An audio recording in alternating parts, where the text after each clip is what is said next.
हरे कृष्ण दोस्तों।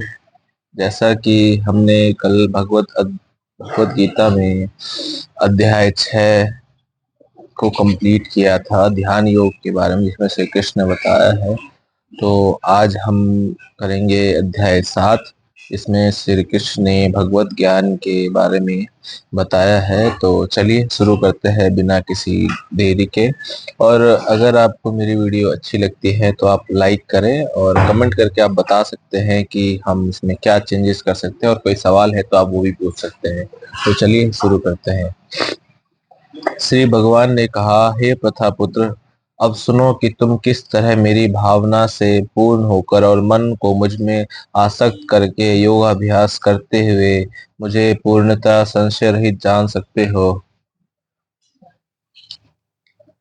अब मैं तुमसे पूर्ण रूप से व्यवहारिक तथा दिव्य ज्ञान कहूंगा। इसे जान लेने पर तुम्हें जानने के लिए और कुछ भी शेष नहीं रहेगा। कई हजार मनुष्य में से कोई एक सिद्धि के लिए प्रयत्नशील होता है, और इस तरह सिद्धि प्राप्त करने वालों में से विरला ही कोई एक मुझे वास्तव में जान पाता है। पृथ्वी, जल, अग्नि, वायु, आकाश, मन, बुद्धि तथा अहंकार, ये 8 प्रकार के विभक्त मेरे भिन्न अपरा प्रकृतियां हैं। हे महाबाहु अर्जुन, इनके अतिरिक्त मेरी एक अन्य पराशक्ति है, जो उन जीवों से युक्त है जो इस भौतिक अपरा प्रकृति के साधनों का विदोहन कर रहे हैं। सारे प्राणियों का उद्गम इन दोनों शक्तियों में है। इस जगत में जो कुछ भी भौतिक तथा आध्यात्मिक है, उसकी उत्पत्ति तथा प्रलय मुझे ही जानो। हे धनंजय, मुझसे श्रेष्ठ कोई सत्य नहीं है। जिस प्रकार मोती धागे में गूंथे रहती है, उसी प्रकार सब कुछ मुझ पर ही आश्रित है। हे कुंती पुत्र, मैं जल का स्वाद हूँ, सूर्य तथा चंद्रमा का प्रकाश हूँ, वैदिक मंत्रों को ओंकार हूँ, आकाश में ध्वनि हूँ तथा मनुष्य में सामर्थ्य हूँ। मैं पृथ्वी की आंत सुगंध और अग्नि की ऊष्मा हूँ। मैं समस्त जीवों का जीवन तथा तपस्वियों का तप हूँ। हे प्रथापुत्र, यह जान लो कि मैं ही समस्त जीवों का आदि बीज हूँ, बुद्धिमानों की बुद्धि तथा समस्त तेजस्वी पुरुषों का तेज हूँ। मैं बलवानों का कामनाओं तथा इच्छा से रहित बल हूँ। हे भरतश्रेष्ठ अर्जुन, मैं वह काम हूँ जो धर्म के विरुद्ध नहीं हूँ।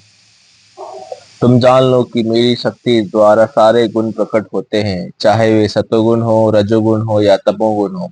इस प्रकार से मैं सब कुछ हूँ। किंतु हे स्वतंत्र, मैं प्रकृति के गुणों के अधीन नहीं हूँ, अपितु वो मेरे अधीन है।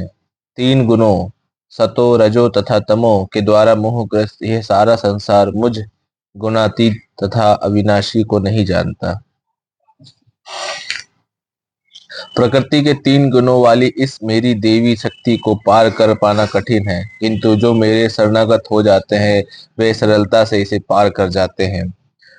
जो निपट मूर्ख है, जो मनुष्य में अधम है, जिनका ज्ञान माया द्वारा हर लिया गया है, तथा जो असुरों की नास्तिक प्रकृति को धारण करने वाले हैं, ऐसे दुष्ट मेरी शरण ग्रहण नहीं करते।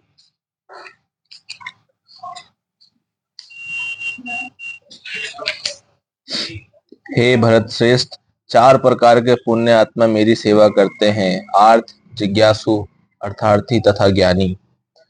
इनमें से जो परम ज्ञानी है और शुद्ध भक्ति में लगा रहता है, वह सर्वश्रेष्ठ है, क्योंकि मैं उसे अत्यंत प्रिय हूँ और वह मुझे प्रिय है। निसंदेह ये सब उदार चेता व्यक्ति है, किंतु जो मेरे ज्ञान को प्राप्त है उसे मैं अपने ही समान मानता हूँ। वह मेरी दिव्य सेवा में तत्पर रहकर मुझ सर्वोच्च उद्देश्य को निश्चित रूप से प्राप्त करता है।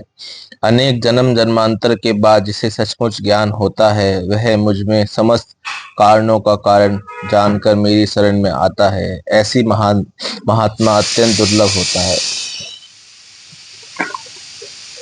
जिनकी बुद्धि भौतिक इच्छाओं द्वारा मारी गई है, वे देवताओं की शरण में जाते हैं और वे अपने अपने स्वभाव के अनुसार पूजा के विशेष विधि विधानों का पालन करते हैं।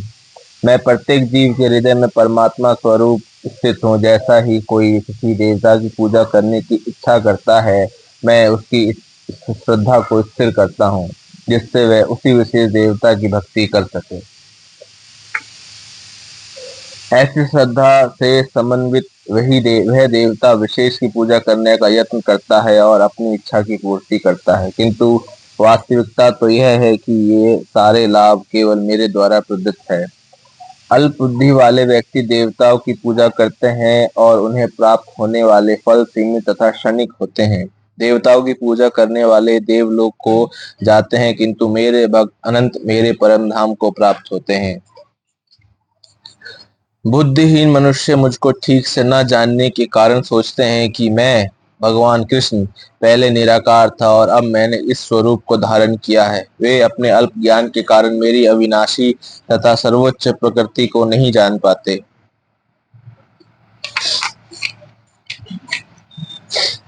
मैं मूर्खों तथा अल्पज्ञों के लिए कभी भी प्रकट नहीं हूँ। उनके लिए तो मैं अपनी अंतरंग शक्ति द्वारा आश्रित रहता हूँ। अंत वे ये नहीं जान पाते कि मैं अजन्मा तथा अविनाशी हूँ।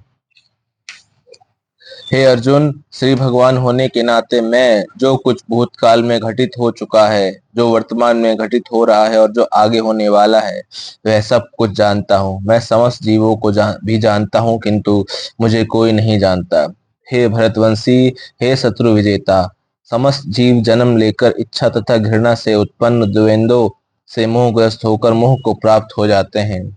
जिन मनुष्यों ने पूर्व जन्मों में तथा इस जन्म में पुण्य कर्म किए हैं और जिनके पाप कर्मों का पूर्णतः उचेतन हो चुका है, वे मोह के द्वंद्वों से मुक्त हो जाते हैं और संकल्प पूर्वक मेरी सेवा में तत्पर होते हैं। जो जरा तथा मृत्यु के पाने के लिए यत्नशील रहते हैं, वे बुद्धिमान व्यक्ति मेरी शक्ति की शरण ग्रहण करते हैं। वे वास्तव में ब्रह्मा हैं, क्योंकि वे दिव्य कर्मों के विषय में पूरी तरह जानते हैं।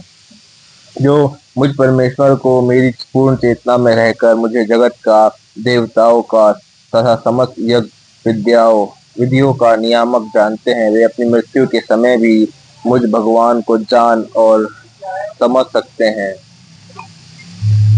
दोस्तों, आज हमने कंप्लीट किया है अध्याय 7, जिसमें भगवान श्री कृष्ण बताते हैं कि वो सभी जीवों में सम्मिलित है और उनके बिना कुछ भी नहीं है। तो कल हम करेंगे अध्याय 8 भगवत प्राप्ति के बारे में। तो चलिए फिर आप सब कल मुलाकात होगी इसी समय पे। हरे कृष्ण।